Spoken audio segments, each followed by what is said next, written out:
first point there is about timeliness.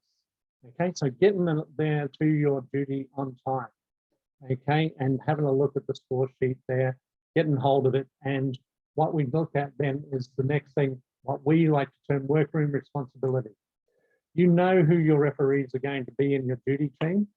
Okay, so put their names in there and get that all written out properly. I don't want to see something that just says Sam. Okay, something like if their name is Sam Royal, then S Royal will do, right? S. Royal or something like that. Put their full name in. Okay.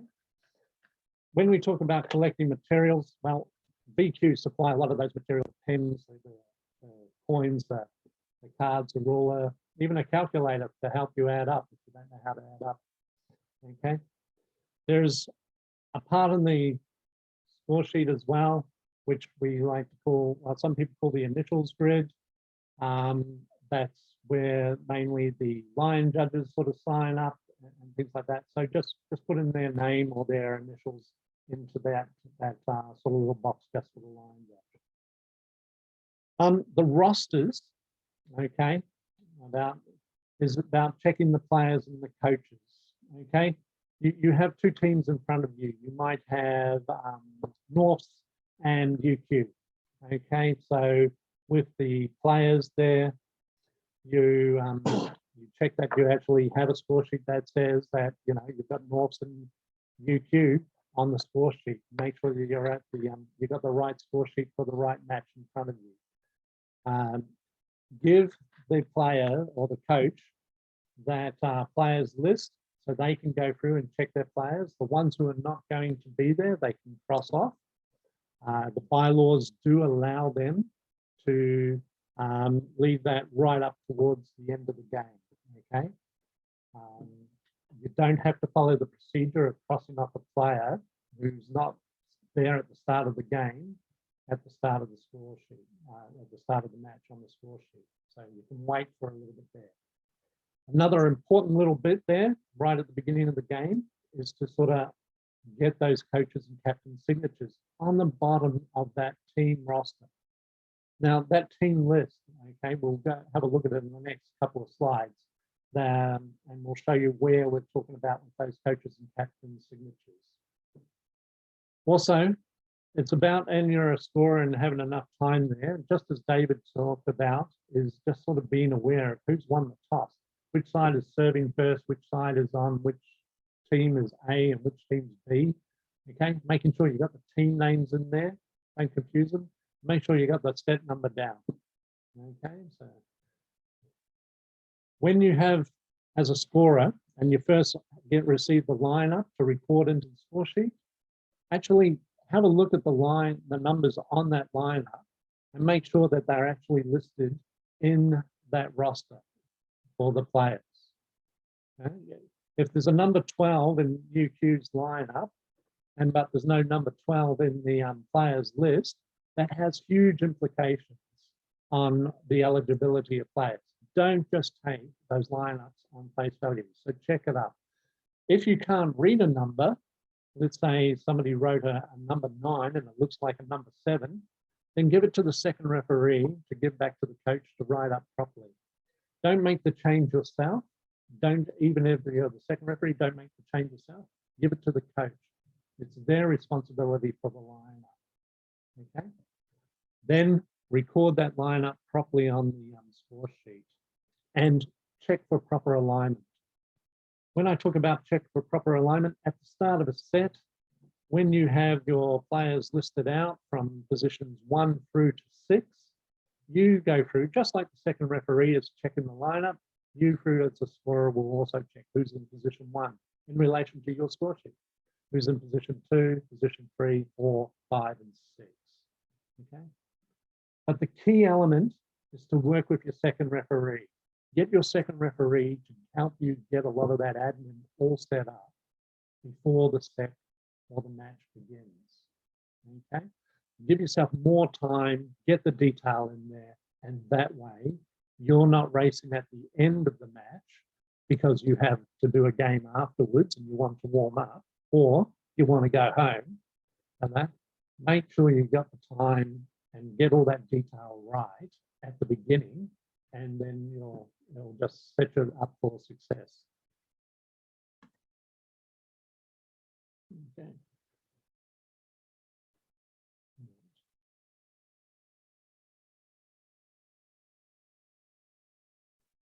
Sorry, I'm a bit slow. Okay.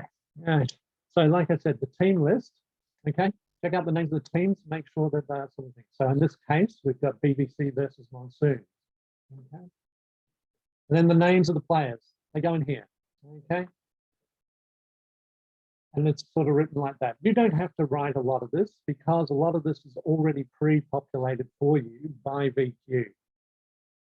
From the players list that the teams or the clubs submit, usually on the Tuesday or the Wednesday before the match, from memory.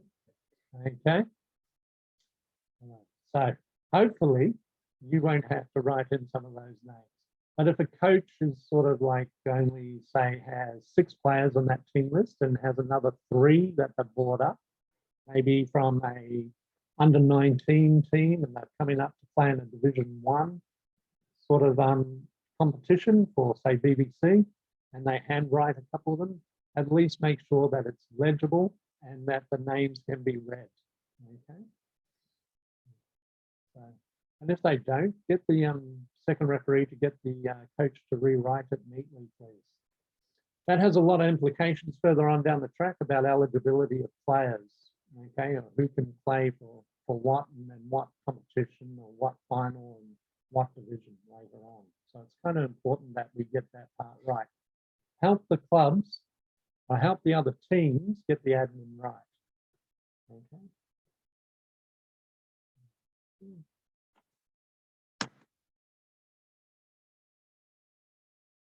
Okay. That's just the way this PowerPoint wants to roll. Okay. Player numbers. If there is no player number, let's say Saunders underneath the BBC list there. For some reason, in the pre-populated list, there was no number. Just ensure that the coach writes down the number. If say that C. Saunders, let's call them Cameron Saunders was on the way to the game and the coach doesn't know that number, ensure that the second referee, when that person comes up to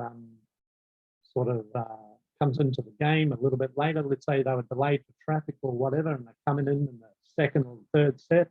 It's an unusual circumstance, but this is a common sort of thing that seems to happen.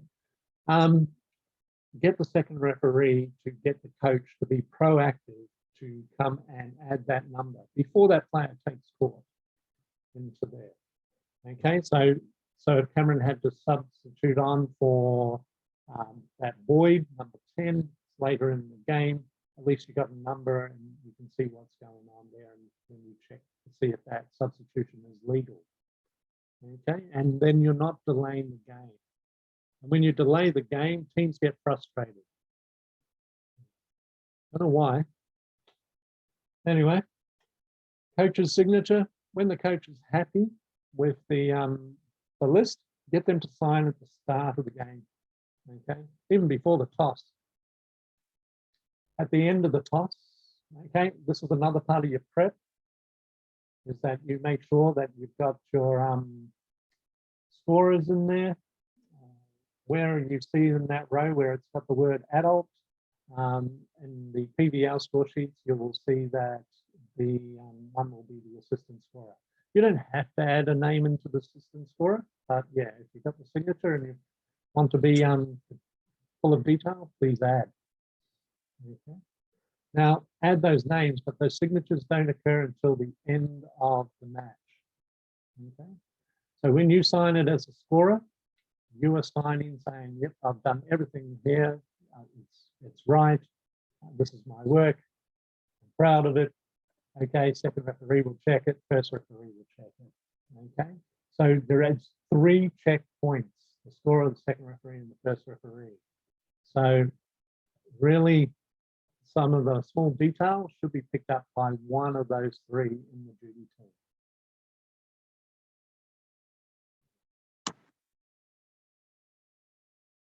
Okay, so looks like we're gonna.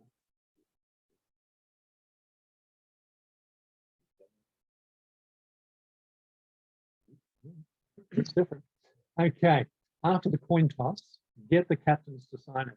If you have a good first or second referee, what they do, and if they're quite smart, they will get the captains to sign the score sheet first and then do the toss. Okay, so that way, that's a nice way to manage that. As a scorer, talk to your first and second referee, maybe get them to do that first. Sign the score sheet, get that done. Because as soon as they've done the toss and they say what they want to do, serve or which side they want, they just want to get into the hitting warm-up. They don't want to hang around the scorer's desk. So get that little part there and you won't miss it for the end of the game. You won't be chasing them at the end of the game to sign that part. Now, you get the information from the second referee. So as a scorer, the person who's managing you is your second referee. So the second referee isn't just standing there leaning against the post. Okay, what they're doing is they're actively being a manager of the game. Okay, so they tell you who's on side A and who's on side B. You make sure you record that in those lists. And what I like to do is I go straight to the results box and I put the names of the teams straight into side A and side B, straight up, while I have that time during the hitting warm-up to do all that little bit of extra detail. Now, also, for the start of the set, we make sure that we've got the names sort of recorded for the teams on their respective sides, A and B. Okay, we mark the team that's serving, we just cross it out. Okay, so in this case, as you can see here, Monsoons are serving. BBC, they're receiving the ball. Okay, and so we cross out that R. Hopefully the coach gives you this with enough time, okay? If you feel that it's not enough time, let's say there's like 2 minutes to go before the start of the match and you haven't received the starting row, well, that's where you really get that second referee to start putting pressure on them, okay? Even if they're waiting for a player to show up, it doesn't matter, sort of thing. You know, they can actually, if a player shows up right on the time when the game is supposed to start, well, they can be subbed in. But, you know, it's a responsibility of a coach to hand you the lineup in time such they are not delaying the game. Okay, so get your second referee to be the messenger for you. Make it easier for you to do that work. Okay, so this is a unique thing. Okay, so this is pretty basic. It's just sort of showing that it's like scoring 101 where we just got to show that what is on the lineup sheet for that serving position. Player 5 is in serving position number 1, is reflected in a lateral or horizontal sort of way on the set box on the score sheet. So, and 3. Just say there, so all the way. If there's a box for the libero to be recorded, that's where you'll record it, okay? If the libero is written on the score sheet. Now, we know that Monsoons here are serving, so we just cross out that little 1 just in the little box. What that's doing is just saying on that particular serving rotation, that is their first serving rotation for player number 5. Okay. It's also by having that little cross or slash across the 1 there, you know who is the server at that particular time. If that box is filled in with a number, which is the total score or the last score recorded for the Monsoons, then that means that they are no longer serving and it should be with BBC. Since player number 9 over in BBC will have to rotate round into position 6, when BBC actually win the rally, they won't get to serve. So you just put a nice big cross. Try and keep things nice and neat as much as possible. Okay. Let's have a look. We've got a couple of lineups here. Notice that the lineup is corresponding.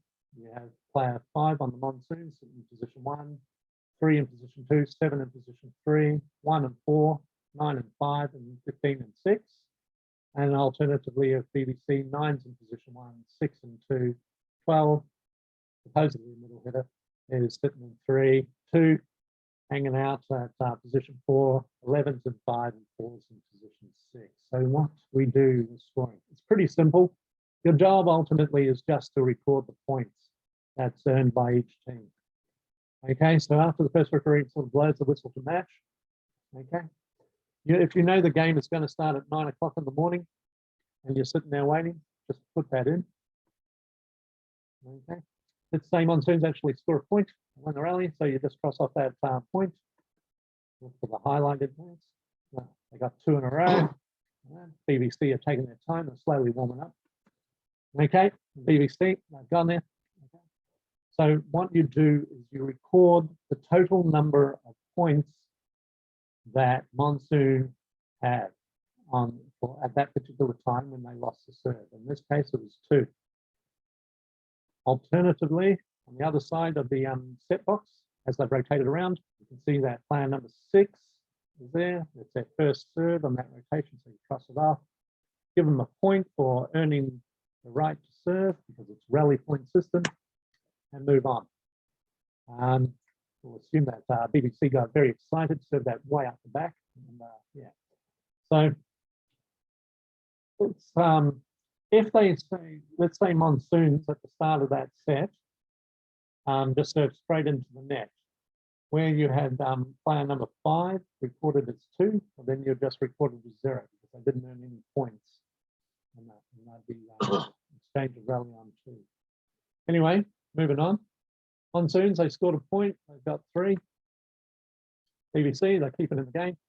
Okay, now we're getting up to 3 all. I'm just going to work it through. And I tell you, I worked it through really quick. Around to 11 all with monsoons. Sort of 11 all on the score sheet, but 12 crossed off with monsoons. That's 1 point ahead. Number 3 is serving. Okay, and then they call for a substitution. In our game, we're using 12 sub rule in Australia. So player number 8 is coming on for player number 3. Right, 8 in this little box. Okay, and as the player gets switched out. That's the first sub. Okay, later on in the game, Monsoon is called for another substitution.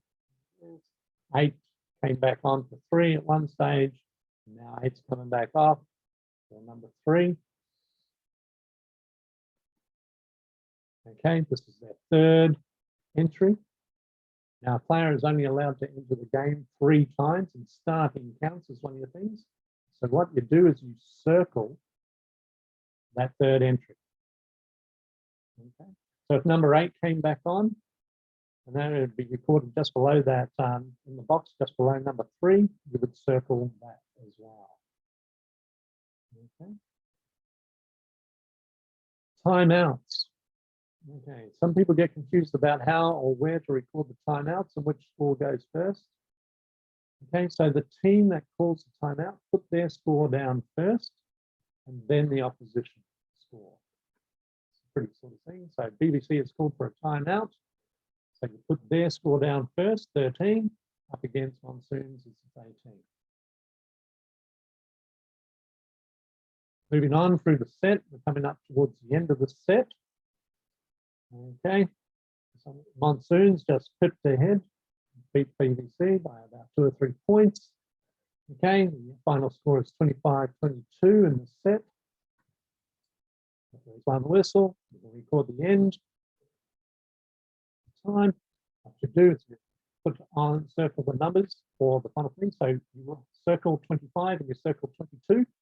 Okay, don't write the big numbers, 25 up where the substitutions are scored or recorded, okay, because that way we can't see or no one can read who the substitutions are underneath those scores. Just circle where it was recorded, where the points are recorded. Any remaining points that need to be crossed off but are no longer eligible, just do an hourglass and cross them out. Okay. Right. So what we're looking for when you are recording during the set is the way that you record the times. As a scorer, we're looking to see if you actually, not only you can actually see the correct server. So the person who's on the score sheet supposedly has to serve is the actual person who has the ball and about to serve. If it is the wrong server, it's not a fault until they hit the ball. And when they hit the ball for the serve, that's when you tell your second referee. Okay? So you just got to wait for them to make that fault. You don't go out there and be proactive and say wrong server. They have to ask if it's the correct server. If it's the correct server, tell them it is.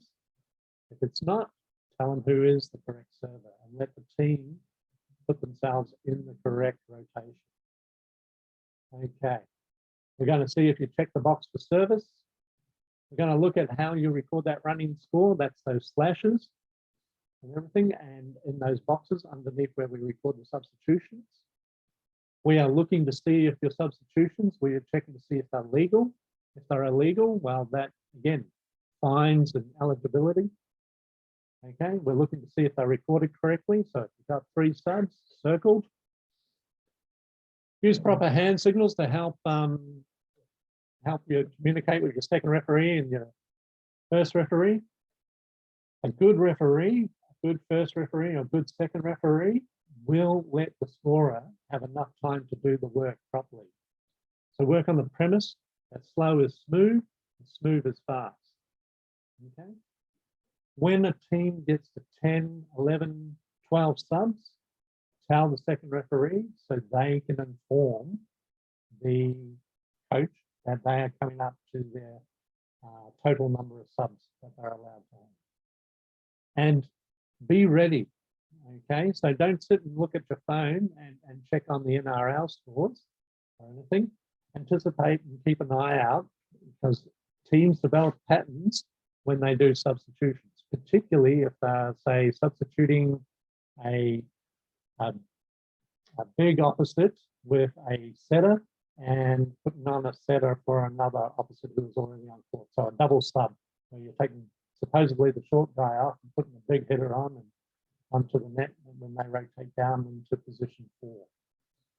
Okay, so anticipate the request. Timeouts, we're also looking to see if you actually record it correctly. From a referee supervisor or a chief referee, we're looking to see as a scorer how you communicate. Okay, how you signal with the referees, how you communicate, hand signals. It's not talking about the weather.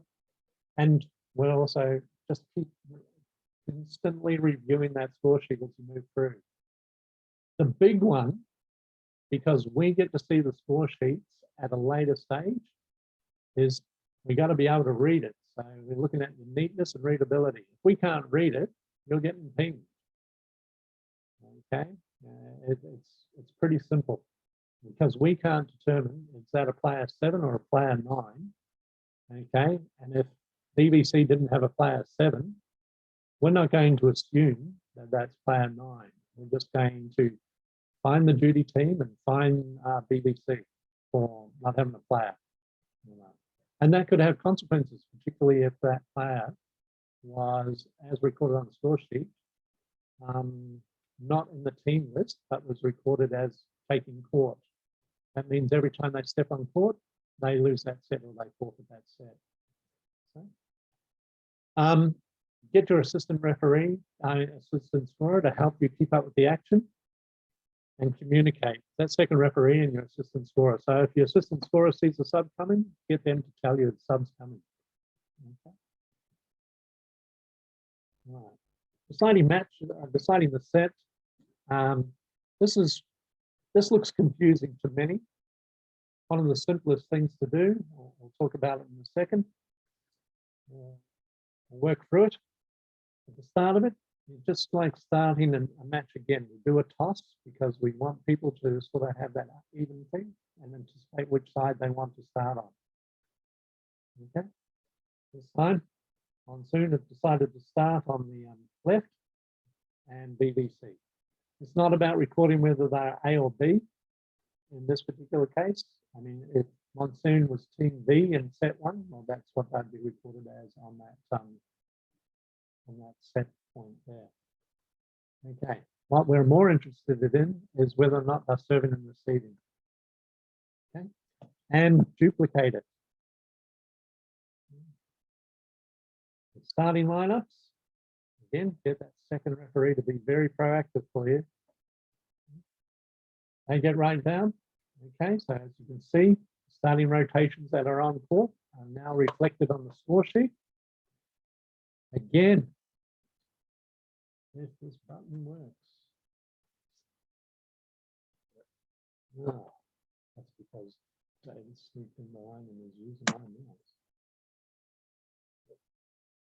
Record again, reflection. It's just a mirror image. Okay. Now, scoring is just normal. You're just crossing off the points. Okay. Let's move into the set. Okay. Now we're at 8.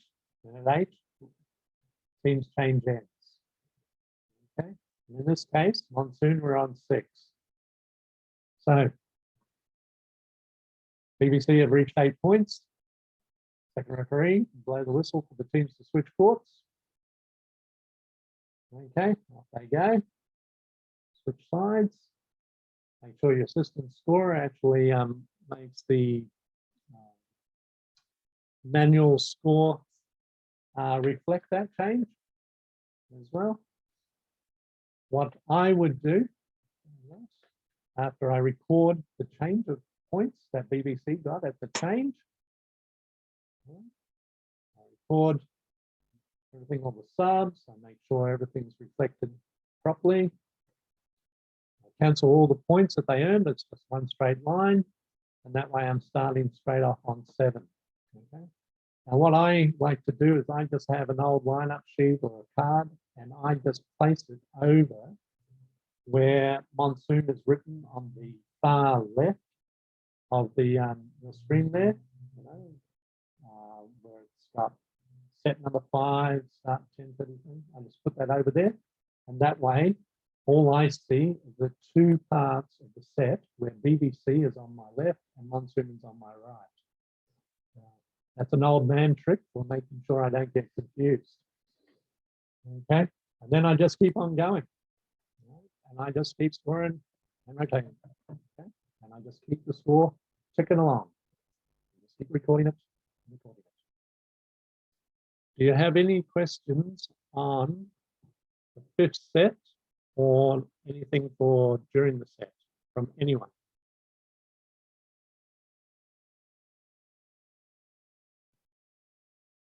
Silence is consent, so therefore I must be doing a great job. Thank you very much for that. I'll take that. Okay. During the match, misconduct. Okay. There's always somebody who doesn't like a decision. Okay. Somewhere along the way. One of the participants here and tonight who's on the table here was very good at that. But I won't mention Kent's name or how many cards he got in his illustrious playing career. Okay. But let's say it happens to a coach. Kent, you're aware of this as an assistant coach. Okay. Now, all it is a warning. Okay. And just basically saying, okay, from here on in, the rest of the team is eligible for a red card. Okay. Right. So it's a yellow card, which is a warning. Now in the box there, you see the sanction box. You see the one row that's got W, P, E, D, and then A, B, set, and score. W stands for warning, P for penalty, E for expulsion, D for disqualification. A, B, that's the team, okay, which team it is. What's set, there's some penalty occurred or the sanction occurred in, and the score at the time that it occurred. Okay, and again, you record the offending team first, and then the opposition score later. So in this case, if it's the coach, right, who's got the yellow card, let's see. Okay, we just write down letter C. If it's a player, we write down their number. So if it was Monsoons, then we'd be, and let's say it was number 15, then we'd be writing the number 15 in where we've got C written at the moment. Okay, A is for team A. Write down the set number. We're going to say this is set 1. Okay. And the score at that time. Okay. And in this, as you can see, Monsoons are on 12 and 11 is PVC.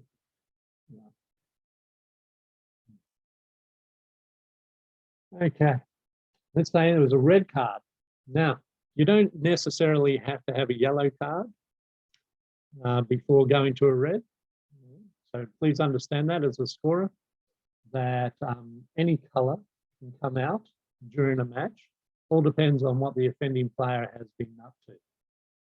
Okay, so player number 2 in team B, BBC. Right. So we write down their number, we put it in the P for penalty. Now, P for penalty also means P for a point. So the opposition team will get a point. But the first thing we do is we record the actual sanction. Okay, so it's team B.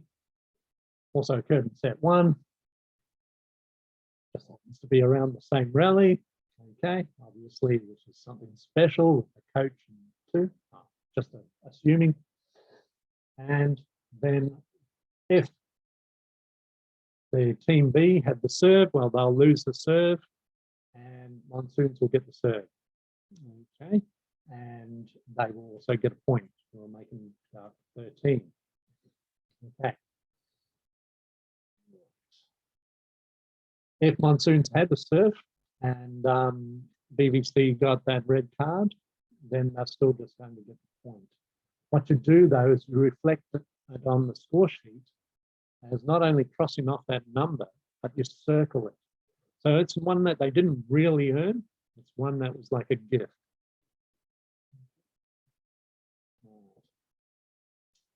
Now, delay warnings. Okay. Delay warning is set down as an example for team B. Okay. Now, all that is a yellow card up against a wrist. Review the what it looks like in the rule book in terms of the figures. It's D for delay. This is a team sanction. It's not an individual sanction. Okay, and it's recorded the same way. Now, if they do another thing where they deliberately or it's interpreted they are delaying the game, they can be penalized. So once they've been given a warning, it's an automatic delay penalty. Okay, and again, you record the D. And they can keep doing that all game and keep giving the opposition points. Okay, so BBC will get 14 out of that. Again, you cross off the 14 and you circle it because Monsoons gave them that point.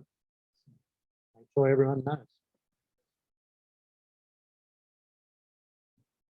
This is a part that really interests the league manager and the competition manager.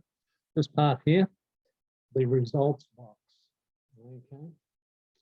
The number of times we've received score sheets that actually look like this, blank, okay, is we could count a lot. What we'd like to see is them populated a little bit like this. Okay. So the row where you see the letters, just to know the names of the teams, A and B. You see T is for timeouts, S is for substitutions, W is for the win, PTS is the number of points they scored, and set, well, that's the duration of the set. So in that first, if you remember back to that set example we did, that took 24 minutes from 9 o'clock in the morning to 9:24. So that's the total duration of that set there. And from memory in that first set too, Monsoon won that one 25-22. So that's why they got a 1 on the W and BBC have got 0. Obviously, in that first set, there were 4 substitutions for Monsoon and no timeouts. Whereas in BBC, 1 substitution, 1 timeout. Okay. Just recording those is not enough though. You've got to total it. So add them up, and if you can't add it, actually VQ do supply mini calculators. And if you don't have one, then this is the one time that you will be allowed to use your phone on the score table. Okay, so add them up. Okay, in the end, just looking at the scores which are highlighted in there, set score. Well, turns out the winner of the match was BBC, and they won that one 3 sets to 2. Okay, so that's important information there. Okay. If nothing else, record the start of the match and the end of the match time and how long it took.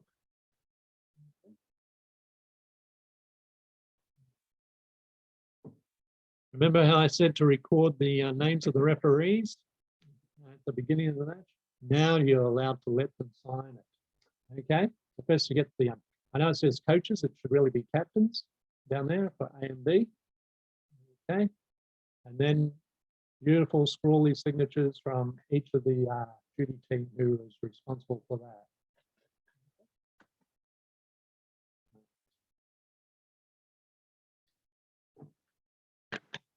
In certain parts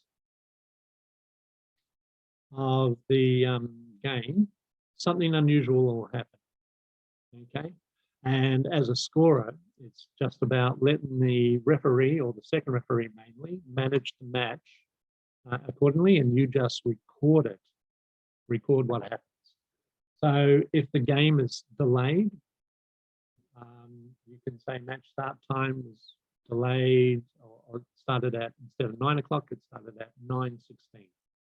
Yeah, okay, and it could be due to the previous game. If something where, say, BBC only had 5 players show up at the start of the set, win the match for the set 1 there, then I wouldn't write due to no show. I would just write BBC forfeit for team incomplete, for an incomplete team. If there was something that was medical, or let's say somebody was injured and they had used all their timeouts and everything, and this occurred, let's say player number 1 on team A, then it would be a medical timeout, which is 3 minutes on that. For some reason, I've written the duration of 2 minutes there. That's mainly because I think to help teachers down in the AVSC understand what's going on. But the medical timeout, that's controlled by the second referee and by the medical staff.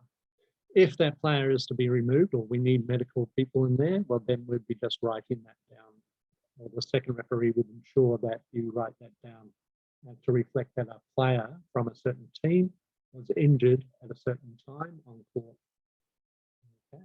That's very important. It helps you, it helps your first referee. It's not just to help BQ and the player, you know, to understand and record that time of injury for the player's insurance. But yeah, it sort of helps cover your duty team, and it just shows that you've got control. And it makes it easier for us to find out what happened later on in life. Okay. So what you need to do when you write in any remark in that sort of remark section, no, I don't want to hear about how Carly's got bangs in her hair. Right? I want to know what occurred, like when it occurred. Right? Who was delaying, or what was the thing about? And yeah, why it occurred, or what occurred. So 3 W's. In the special circumstances, when you're going to forfeit a set, it's pretty simple. Okay, I'm using the same 2 teams they met later on in life. Let's see, I did say that in this competition they only had 5 minutes before their protocol is. For us, it's 10 in the PVL bylaws. Okay, so we'd be recording that as 9:10, and that was when we'd be starting the next set.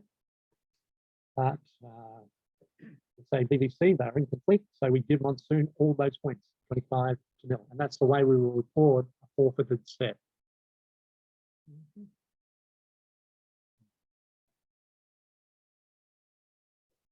So when we look at what you guys are doing and we look at the end of the game, what we're looking for is to see if you guys have actually reviewed the score sheet, your first referee and your second referee.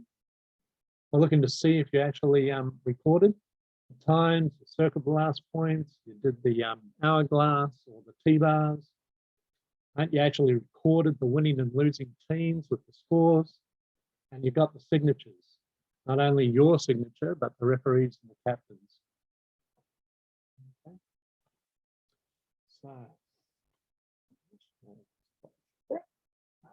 So, guys, just before we continue on with the meeting, I will pass you to Ken shortly. And Shane, thanks again for the delivery of that, mate. Any questions from anyone? There's no shame at all. There's no question. It's a bad question. If there's anything you're a little bit unsure of or hazy on, particularly given the small number of attendees that we have tonight, I cannot stress it enough, there is no better time than now to ask away.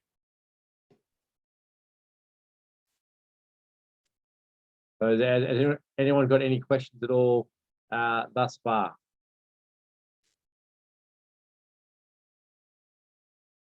Okay. silence has been said. So what we'll do, guys, now, thank you again, Shane. I'll pass you on to Kent. Now, before we do so, I'm just going to bring across this score sheet. Guys, can you see this score sheet that's highlighted? Can someone just unmute your microphone and acknowledge that you can see this?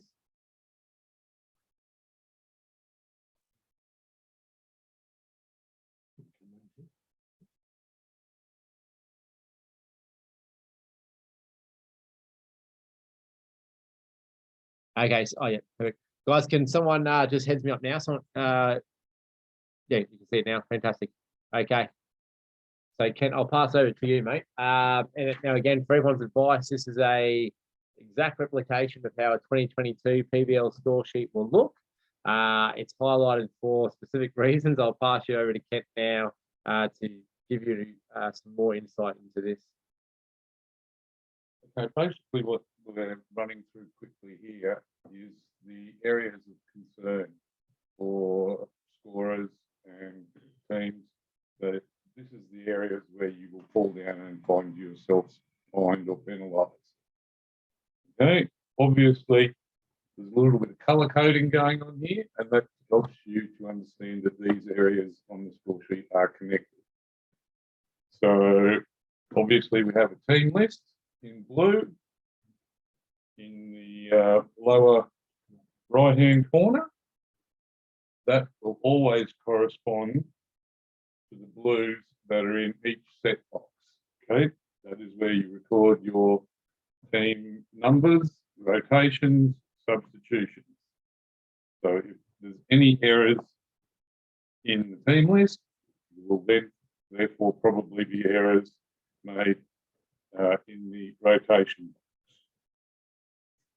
The next section is obviously we have the results box where we need all that information filled in, including the winner and the set score, please.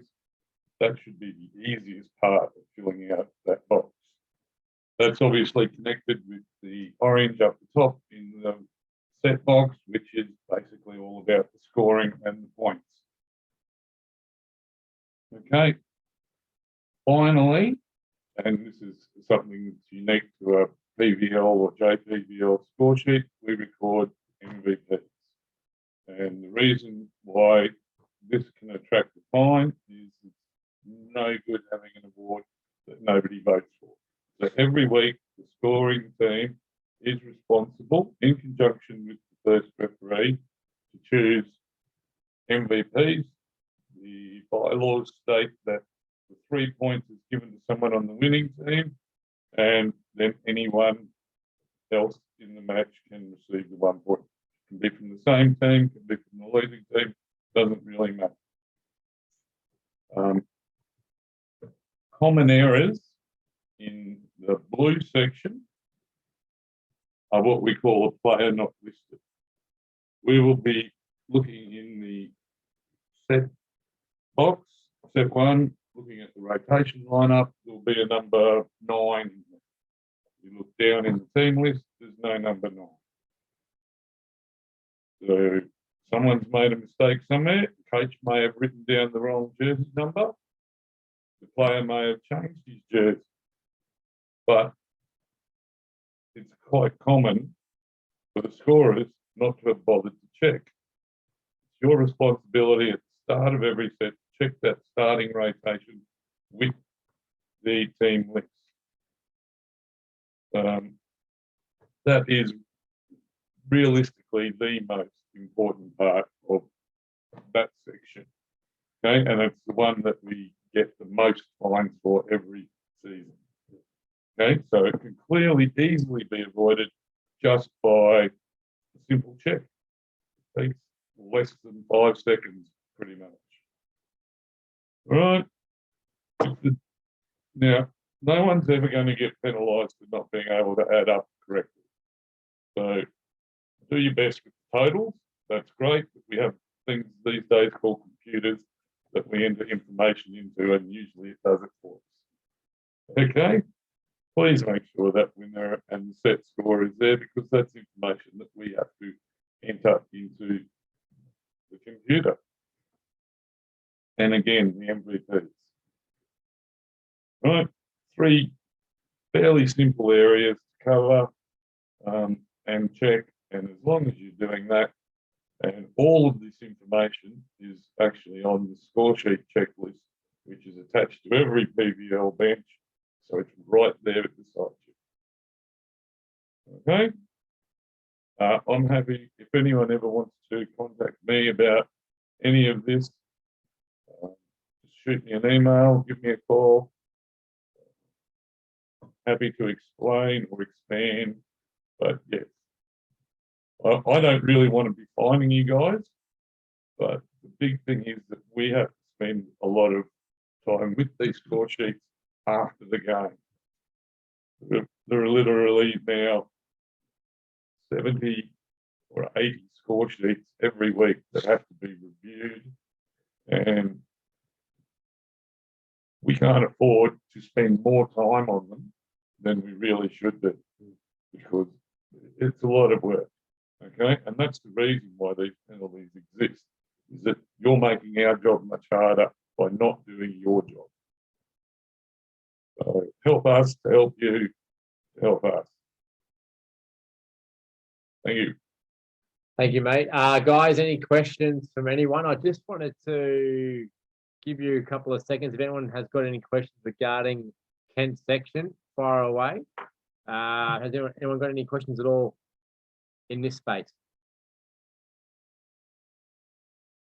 To give you an idea, and this is not scare tactics, this is just basically the reality of the extent of how easy these errors are missed. I want to direct your focus, guys, to the state of play.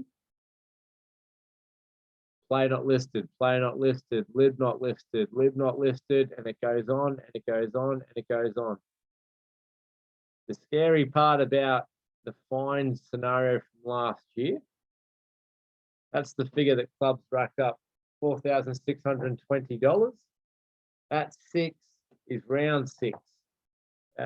Some days in the office, we probably like PVL to go to round 6, but obviously goes longer than that. So what we are stressing tonight is the importance of getting this under control. VQ, after quite a fairly extensive review and consideration on our end, we actually went to the liberty of assisting the clubs financially last season by saying to the clubs, look at the completion of round 6.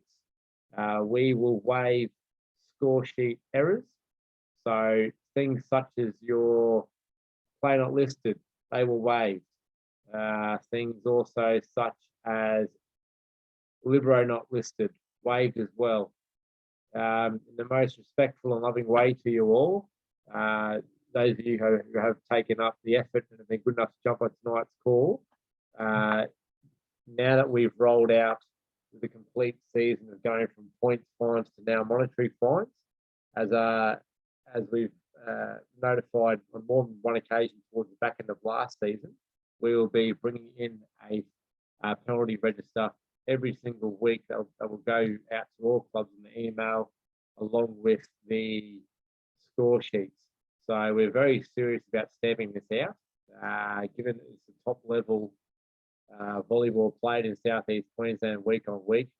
The admin side of things, in particular, i.e. what the clubs are doing, how they're scoring, that needs to mirror the delivery of the competition as well.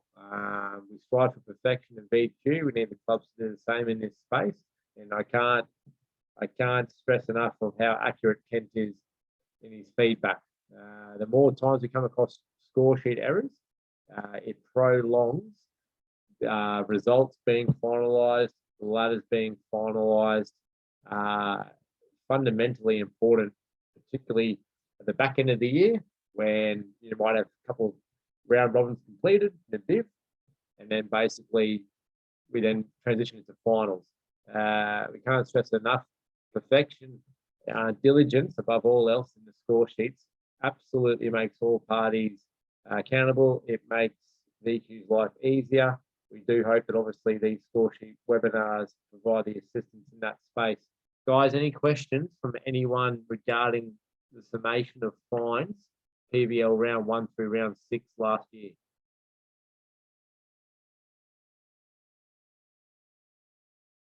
Okay, so just before I show you a very well done score sheet, and I'll get some input from Shane and Kent as well. I just want to jump on the chat section. I just got a question.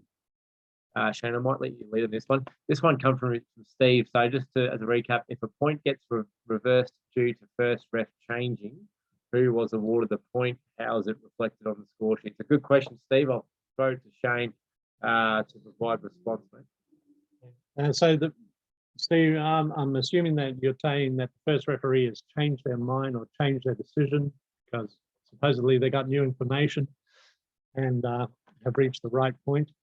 So basically, you're very lucky that on the paper score sheets on the VQ benches, they actually have a little bit of whiteout. So you can actually white out what you've done for your record and then just sort of start your recording again for what was the previous server. So let's say in that scenario where we had Monsoons versus BBC, let's say that Monsoons and BBC were going toe-to-toe in this rally. The ball landed close to being out. The first referee called it out, but the line judge informed them that the ball was touched. But the first referee was quick on the trigger, indicated everything that the ball was out. The point was awarded that way. Then realised, and you as a good scorer, you've gone there, you've seen that the first referee swung their arm out, and they've indicated that that's the team that's won. You've started writing down, and then you find out that the referees decided to call the line judge in, double check, finds out it was touched on the way out, so therefore reverses it. So you're like, bugger. Okay. So you go there, and you're like, get my little bit of white out and things like this, and then you go back with Monsoon still retaining the serve. In an electronic scoring system, okay, and there will be some games in PVL this season that will have an electronic scoring system in place in certain rounds, and they'll be highlighted a little bit later in the season, and particularly in the referees workshop. They have a button there that will allow you to reverse the system there. That will take the point off automatically and swing everything back into rotation, you know, the proper positions for this right server and everything like that. But unfortunately for you on the paper system, without the whiteout, okay, you've just got to keep your finger there until, and keep note of it and be really diligent and on the ball until, yeah, you can let BBC win the next rally. Okay. Well done, Shane. You actually received a perfect from Well, Steve. well, I'm not too sure if Steve's a hard marker, but you received a perfect nevertheless, mate. it's only because Steve, I've been in that situation more than once, and in an international sense as well. So it was quite a painful experience as a scorer, I can tell you. So yeah, that's why I'm very diligent on it now. So thank you, Shane. What we'll do, guys, I'll just bring up a very well successfully completed score sheet as well. I think now that we've given you a good indication of the PowerPoint things to look out for, Kent and Shane have both done a great job in that space. Thought I might start you off by showing a correct score sheet and how that looks. Guys, you can see this one okay. So this is a score sheet from last year, Div 1 Women's, South Brisbane Wolves v North. Can you all see this one?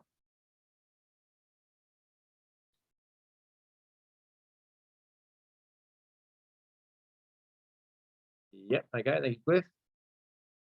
Okay, so I might just hone in a little bit on some fundamental basics. They are fundamental, but nevertheless, they do get overlooked. And then Kent and Shane, feel free to jump in at any time.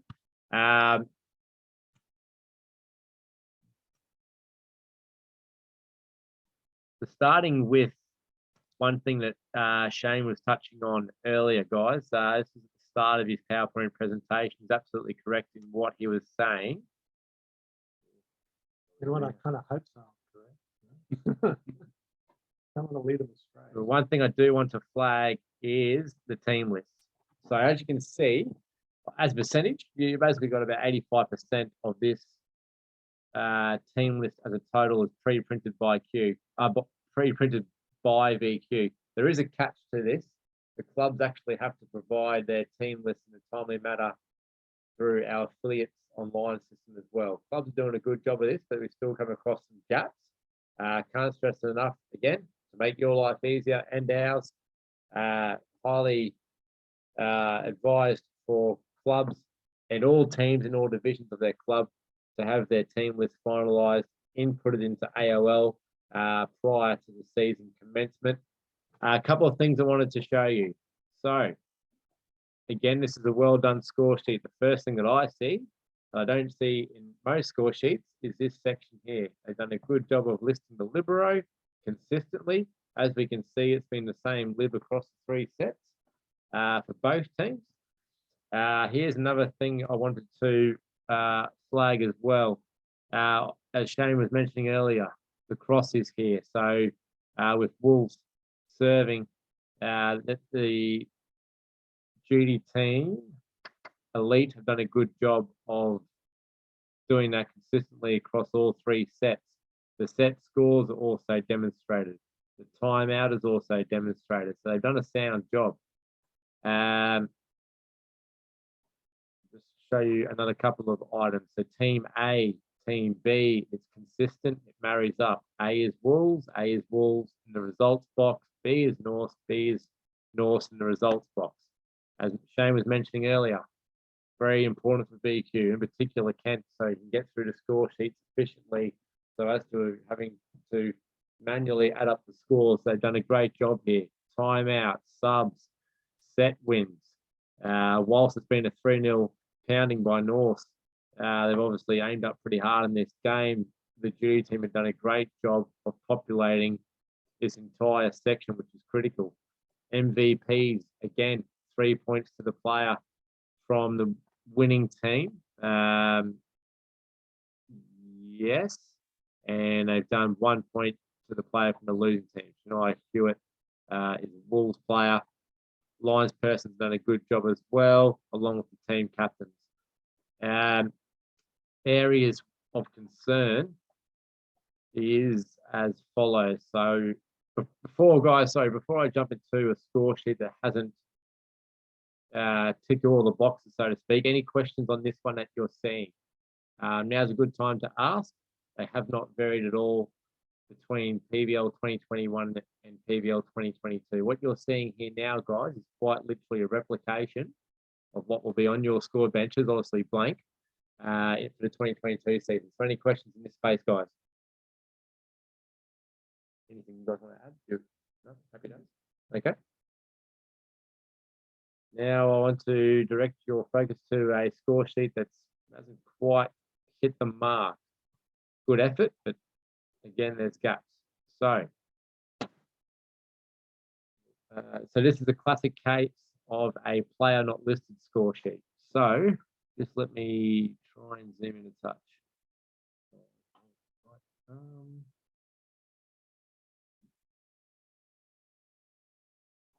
thought it listed the player.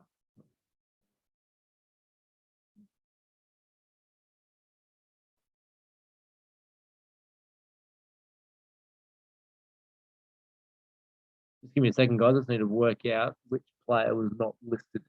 Just give me 1 second. So It's the eyes of the referee, not an administrator.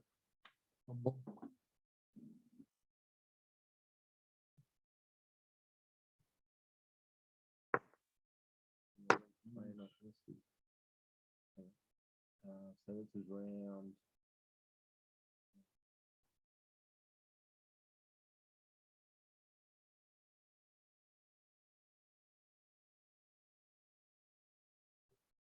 Looks to be. What have you got? Looks to be.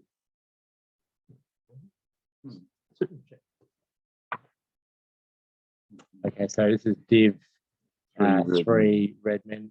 Just give me 1 second, guys. I just want to confirm. So it's Southers and Wolves 55 not listed.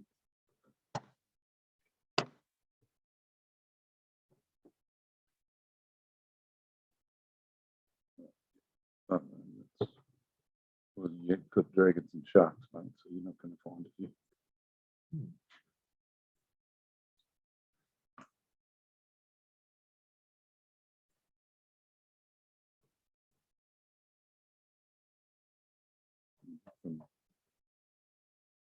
Wolves the elite. That's the Wolves 55 not listed. So, Okay, guys, sorry for a little delay there. So I just wanted to flag this. This is incredibly common in PVL, as much as we don't want it to be. You will notice in the... Sorry, guys, 1 sec.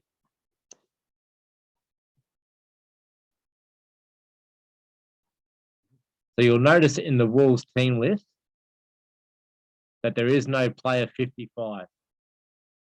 Can we all see that, guys? However, when you go to their rotations, player 55 in set 1 appears, it appears in set 2, and it also appears in sets 3, 4, and 5. But there is no player 55 on the score sheet, on the team list, sorry. As easy as this seems to be for us to pick up, and I'm sure yourselves on the call have noticed that quite quickly. Very common, particularly last season, rounds 1 through 6, that this was being overlooked. This goes back to what Kent and Shane were saying earlier. When it's in between sets, it's no time to switch off. When it's in the lead up to a match, it's no time to switch off. Preparation is everything when it comes to score sheets, as is attention to detail and diligence. You have those 3 things, guys, it is fail-proof. You take your eye off the ball, and this happens. It's quite amazing, in the most respectful way to QUT here, it's quite amazing that for 5 sets, this has gone completely unnoticed, almost scary. However, very common. This is certainly a target area that we cannot stress enough, that needs to be tidied up, some serious amendments made, so as to ensure that we do not have any of these discrepancies of this nature. As you can see on the score sheet again, guys, it's as easy as that. It is so incredibly easy to do, but it's incredibly easy to miss. It is all about attention to detail, focus. Any questions from anyone in regards to what you're seeing at the moment.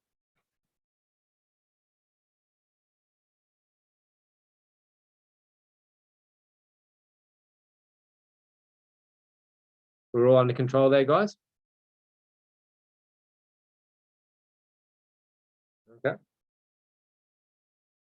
Just 1 sec, sorry, we got something come through in the chat. Looking good. Okay, fantastic.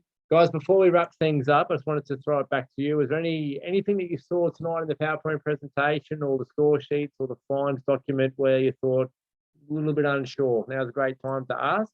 Again, appreciate you for all giving up your time tonight, but we're happy to take any questions if need be. I'll give you guys a couple of moments to think if there is anything. If not, guys, we do appreciate your time again. Does anyone have any questions at all regarding the webinar for PVL tonight?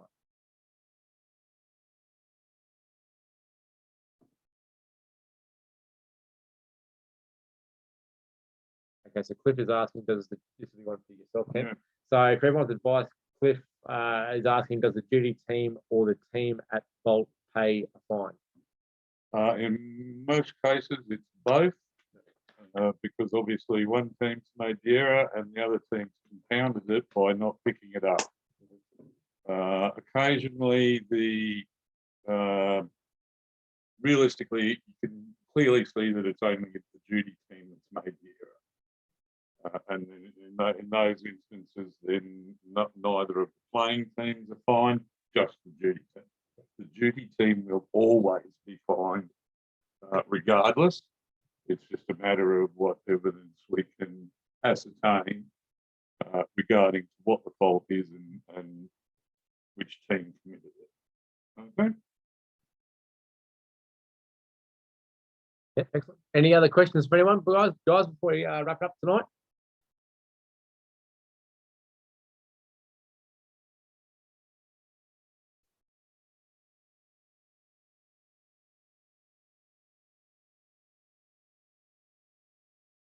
Okay.